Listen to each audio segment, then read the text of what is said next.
as a community to prepare and be ready should we see a medical surge.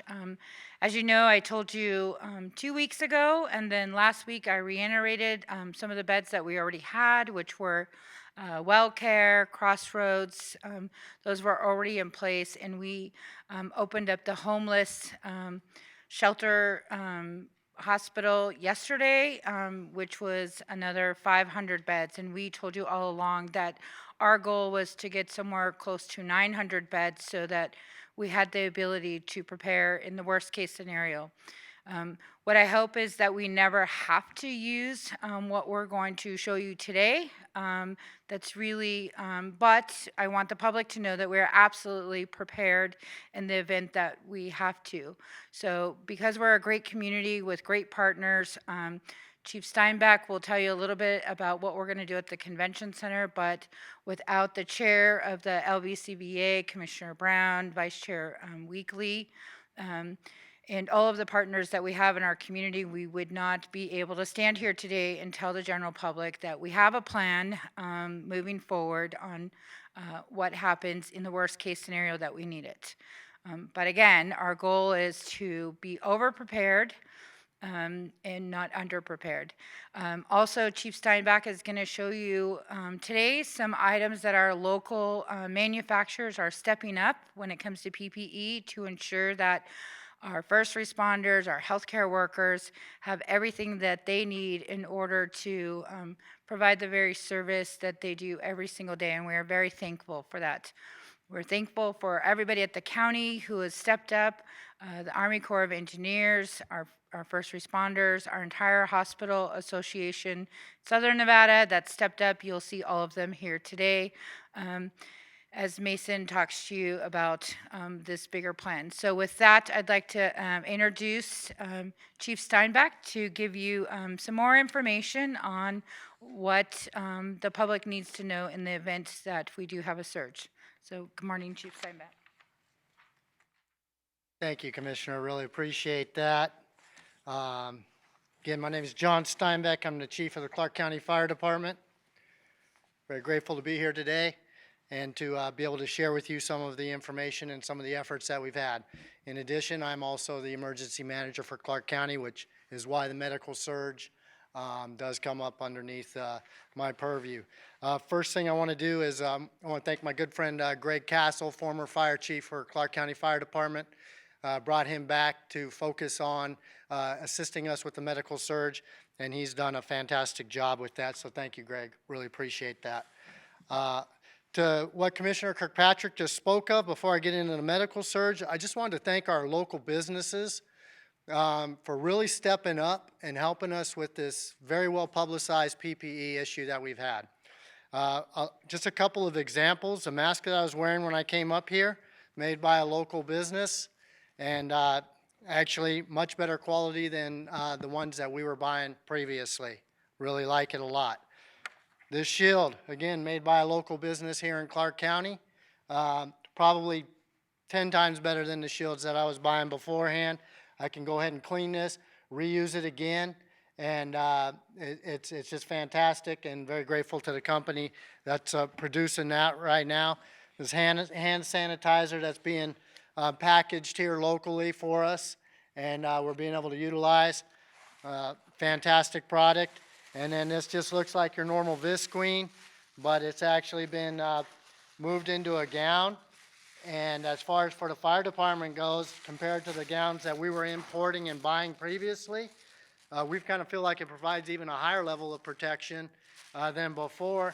And I really don't foresee me ever buying the other gowns again in the future. So our local businesses are really stepping up and taking care of us here, and it's important that we support them moving forward. So thank you very much.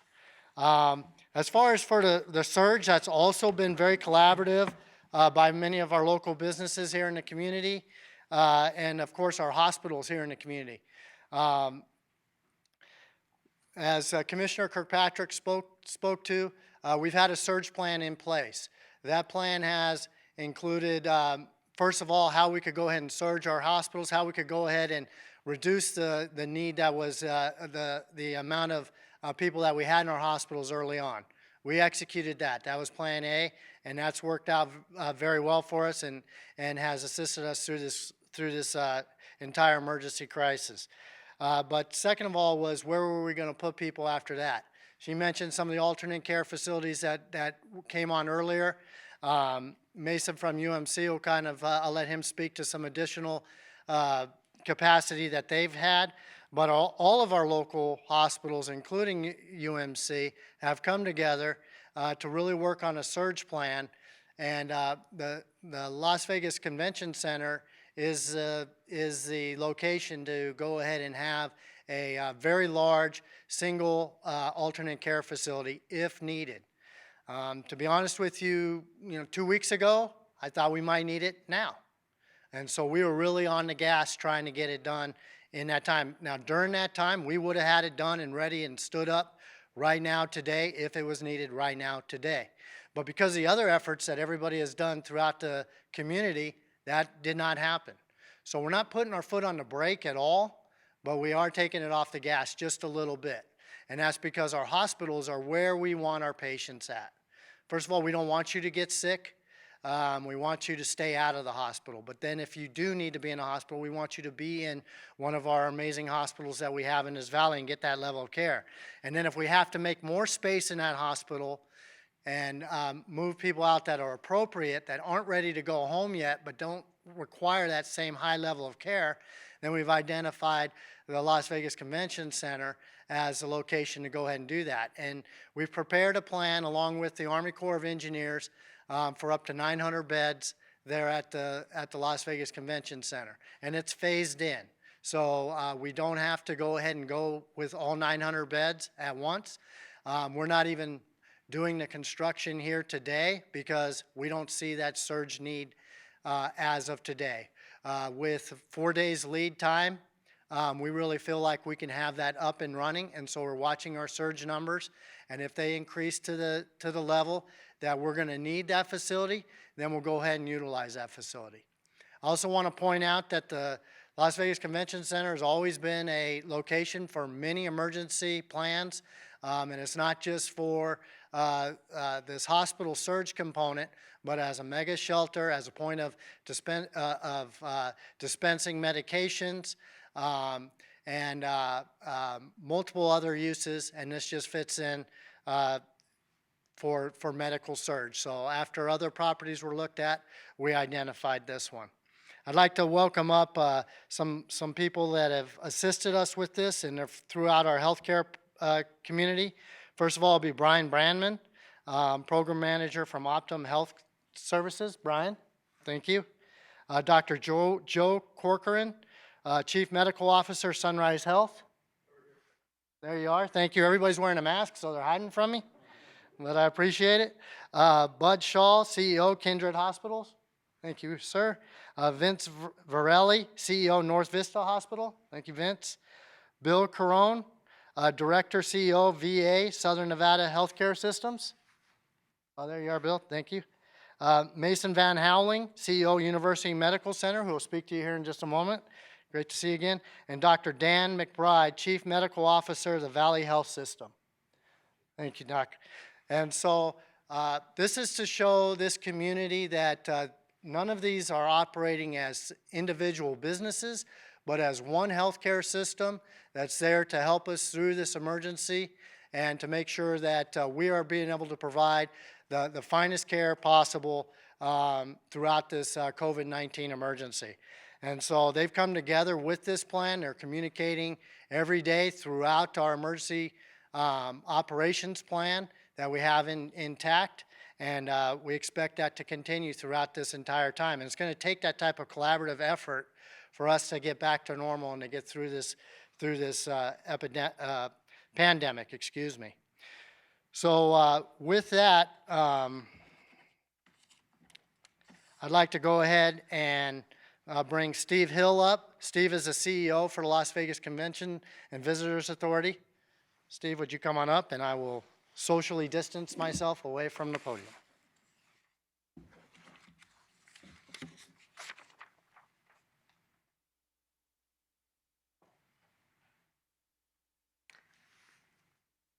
Thank you, Chief.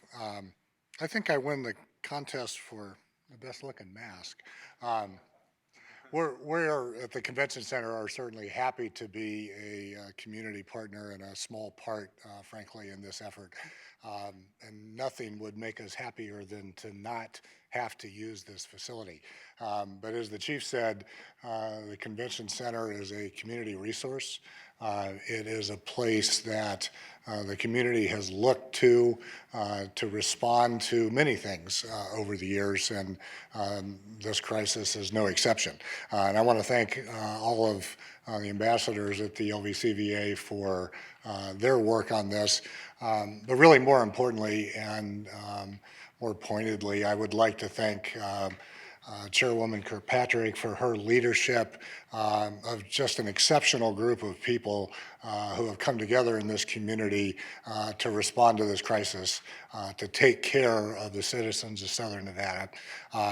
As I said, we're happy to be a small part of it, but the folks on the front line of this are really who should be getting our appreciation today. And I know I speak for everyone in Southern Nevada in thanking all of you and everyone who works with you for taking care of us. I will end with those remarks. Again, thank you. We're happy to be a small part of any kind of assistance that we can bring. And with that, I would like to introduce Mason Van Helling, who's the CEO of UMC. Mason?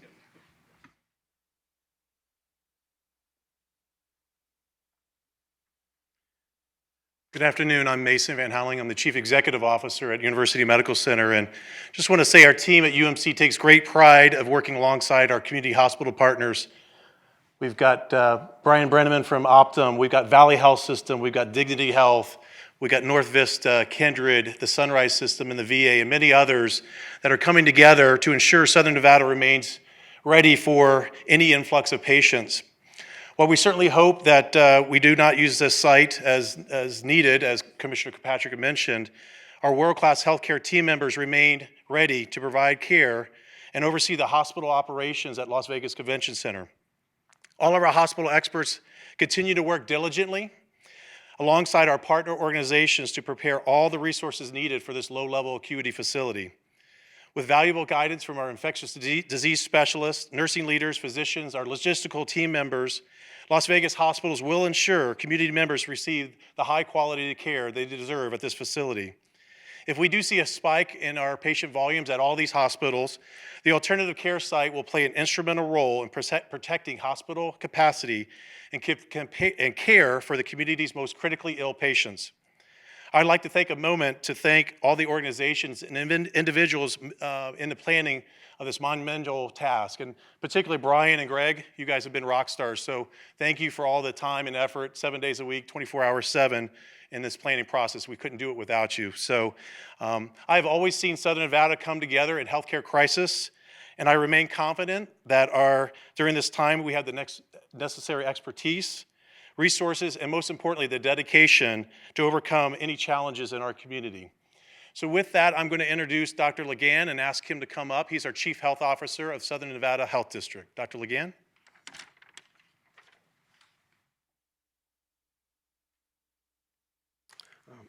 Thank you, Mason. Okay.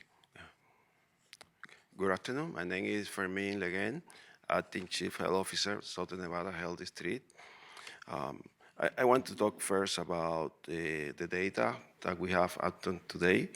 There have been 2,509 cases reported in Southern Nevada, including 106 deaths. And I want to take this opportunity to also express our condolence to the families who lost their loved ones. I also want to say that today we started to post in our website zip code information. Those are maps showing where our cases have been reported, so you can see that. And also, we are showing that information by the 5 jurisdictions of Southern Nevada. So it can be seen by zip codes and cities. Also, last week, we start reporting the estimate number of patients who recovered. Since we are unable to fully follow up in each of those patients, we develop an algorithm to estimate that, and based on that estimate, we consider that today we have about 11,000 patients who recover from coronavirus in this community, which is about 45% of those cases. I also want to talk about community trends because there have been a lot of questions to our staff about the trends and also in the news. I have to say that at this point, there is not any reliable information in terms of trends of whether the disease is going away or staying the same. What we can say is that we still need to be prepared. We still need to focus on social distancing and also all the respiratory hygiene and respiratory protection that we have been discussing. I also want to mention that our lab has been increasing its testing capacity in recent weeks, and the same has happened across the region. Today, there are several hospitals that are able to do in-house testing in Clark County, which is great for our response. And also, commercial labs are available for providers at primary care facilities. And also, there have been some initiative in drive-through testing at some locations here across the county. Still, testing is perhaps one of the biggest issues that we have right now, and it's something that we expect to be improving in the near future. I also want to mention that our staff have been collaborating with providers across this community, and also we have been participating and assisting shelter facilities, whether it is Catholic Charities, the Salvation Army, also with the staff at Cashman Center, we have been collaborating with them. We also have been collaborating with the state in the response to outbreaks at nursing homes and adult living facilities, which actually has become one of the biggest issues, probably one of the most concerning because these are the age group that have the more severe presentation for coronavirus.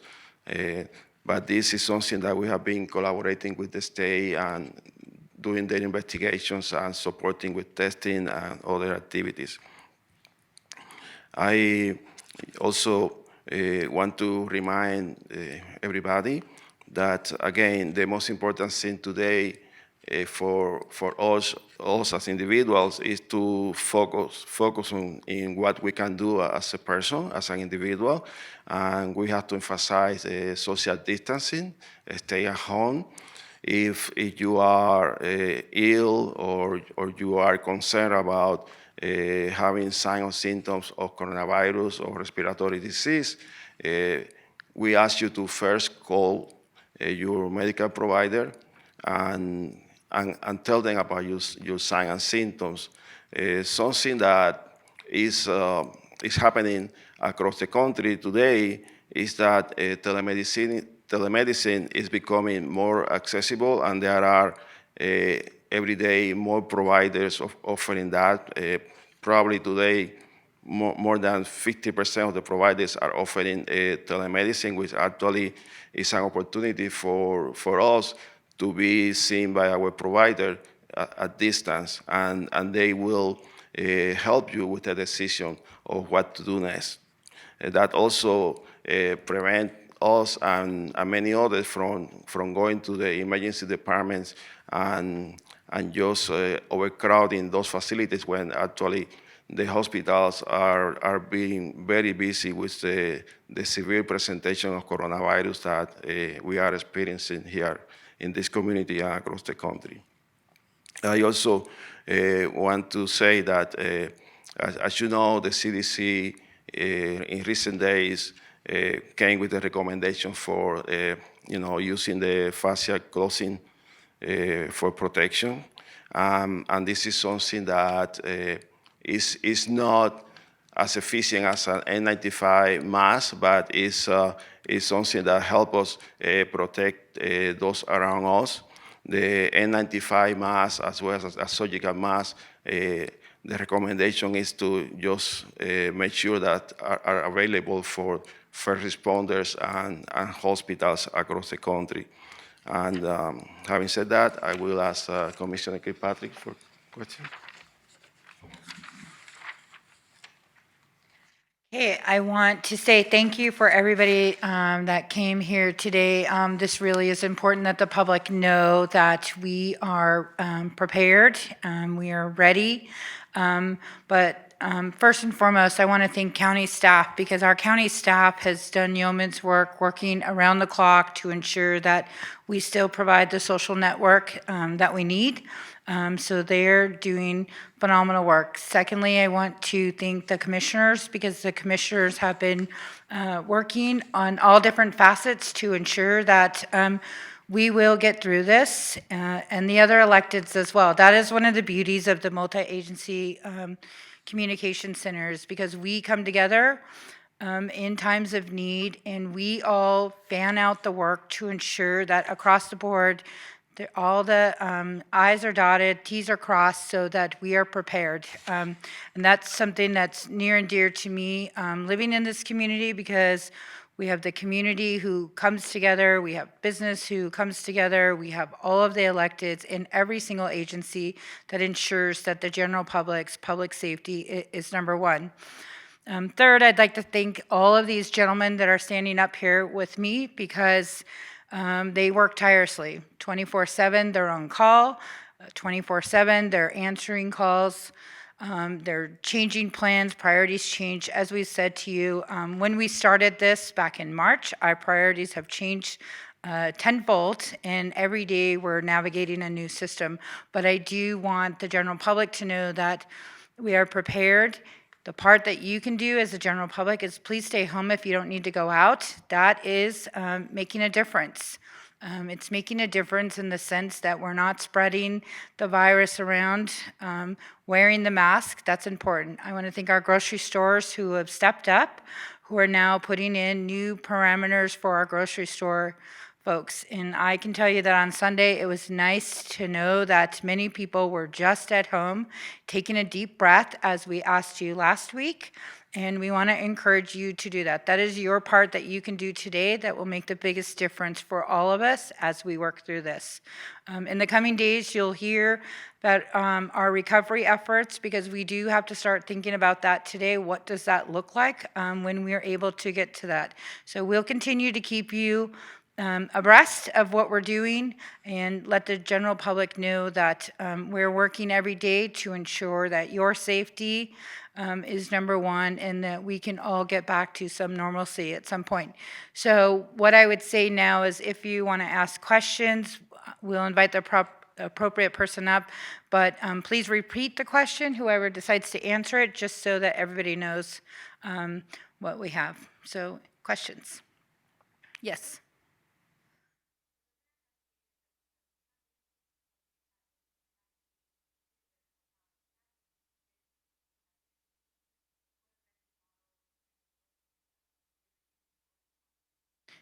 Mason or Dr. Lagon? Dr. Can I invite Brian up? Yep, Ryan. Brian, would you mind taking that one? Because you do a lot of analysis on this. Thanks, Mason. Get the softball right up. So, right now, I think we're seeing a little bit of a leveling off, but we're very closely watching, because there is a lot of variation across the country. With some states are kind of more mature into the outbreak than we are. And some states are kind of coming up towards their peak. We are watching very closely the number of admissions, the number of ICU admissions, particularly people on ventilators, for an indication of any movement upward that will signal in the need to surge. But for right now, we're very thankful. I think that, as the commissioner mentioned, staying home, protecting yourself, protecting your family is working. We need to be patient and keep our eye on the ball. And I think if we can maintain what we're doing right now, we're in a pretty steady state, and we're very comfortable with that.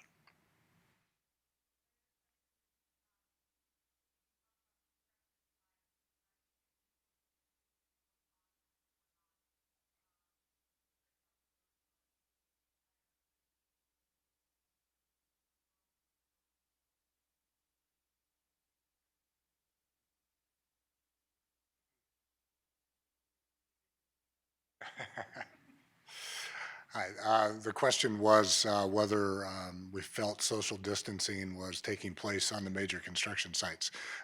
The answer to that's yes. There have been some cases of coronavirus on some of those large projects. There has been no indication that I'm aware of where those cases have led to a spread as a result of that person being on the site. So I think that's indicative of the real exceptional measures that have been put in place at these sites. And I have some responsibility for both the convention center expansion and the stadium construction. So I'm aware of the measures that have been put in place. They are more stringent than just what has been recommended by the CDC and the health district. In both of those locations, there is a person in a senior position who is responsible only for the implementation of those protocols. Each of those sites have 6 people that work for that person who are there day and night to enforce those protocols. And I think the results that we've seen on those sites is indicative of that.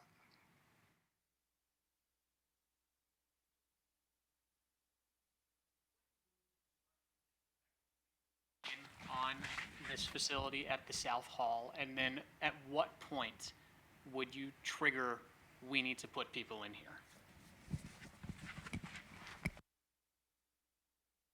So the question was, when would construction begin at the South Hall if needed? And then also, at what point would we go ahead and trigger putting people in there, correct? Thank you. And so the trigger for the construction is when we start taking a look at the surge numbers, and we believe that we will have to move some patients out to give some relief to the hospitals within 4 days, right? So 4 days is what we are taking a look at. Do we have a hard number as to what is in each one of the hospitals for that? Right now, we do not have that number available. What we do know is that we have the consultation with each one of the hospitals every day to say, what are your levels at, what are your needs, and what are your projected needs. And believe me, I'm a plan A, B, and C person, and so I'm going to be moving towards that as soon as there's any indication. Right now, our indication is keep them in our hospitals because the hospitals are working. And thank you, Chief, but we don't need that yet. And so that's the strategy moving forward as far as when we would go ahead and move forward.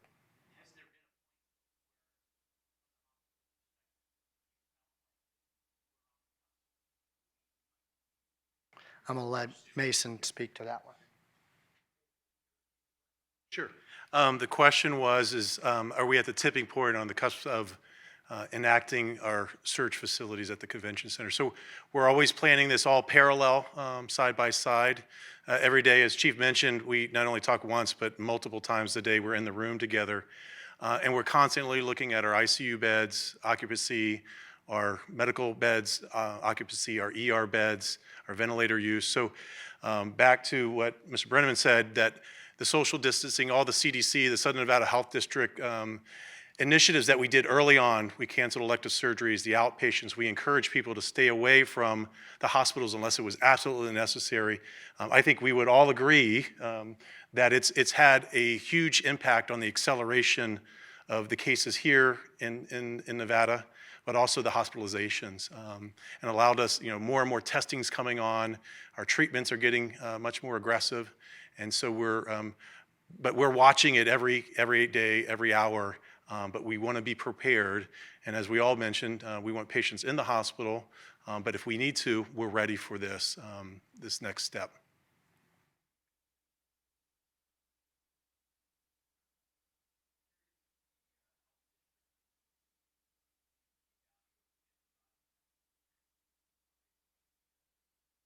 Dr. Ligon.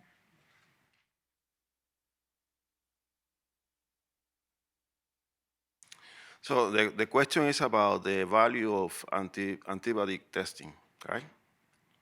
Well, the antibiotic testing has value in terms of establishing the presence and behavior of the disease in the community. So like we can identify what segment of the population, what areas are more affected by the disease. In terms of management of the patient, is also useful, but to a lesser degree than the PCR, because the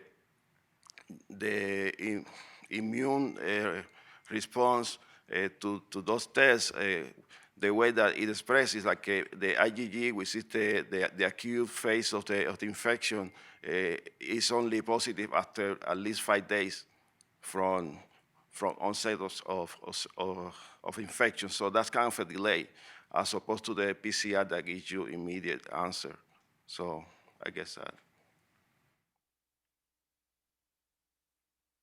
If I don't have any more questions, I'd encourage you to send residents and the general public to Channel 4. We have updated with some coronavirus PSAs, reminding people of different things that they can do. We've linked with the Southern Nevada Health District on our Channel 4. There's some great information out there on some things that you can do to do your part at home. And so we appreciate you coming out today, and definitely want to make the general public aware that we are prepared in the event that we would need it. But the number one goal is to hope that we don't need it. So thank you.